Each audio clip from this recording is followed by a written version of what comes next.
Lizer ur vamm. Mama big karet. Plije kenañ bet da dad a me o klevadout o skrivañ al levr fentigel ou all. Kemese ziskouez pegen speredek ou deut vezañ. Gwire out bet atav nisperedekañ ar familh. Soñj mat meus oaz ni kentañ er c'hlañs pa oaz parzeglañ. Stad oa eno hag e stad. Goude ma ne oa ket nav bloaz ar vugale all. Dont re a zije un deiz ma oazet ur skol-veur. Mantruze oazeret un dese. Gou stadig skrivañ lizher-mañ ra gout o ran al enskeulenn buan. N'an veiket an ti kozh ken pa zeuit o weler c'hanom rak dilojet hon eus. Brawe men na ket mat a ganerez en-dro. Ne'm eus implijet eimet da wech, laka mo ar c'hwec'h roch un dour, ten a war jardin, ha meus ket gwelet ne bouez. Da dad neus ul labour nevez dispar. Ur pemp-kant din bennak zo din dannañ. Troc'h an yeud a ra er verut.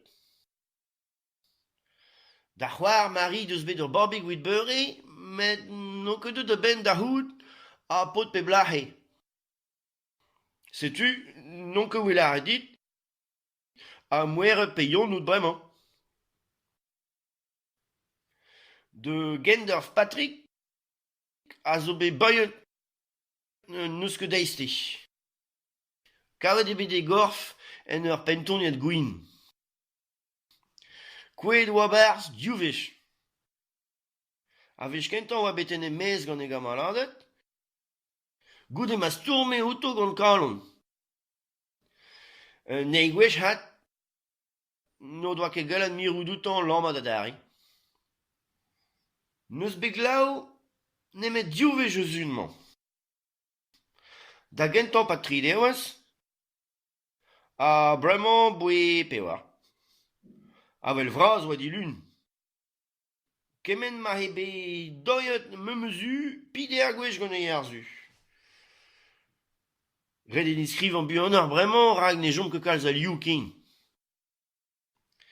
Lizher-droug on eus bet gant notre morvan. Kalver bourk. Ma ne beomp ket not un archet de vamm goz meañ e kasoneiñ e dimendro.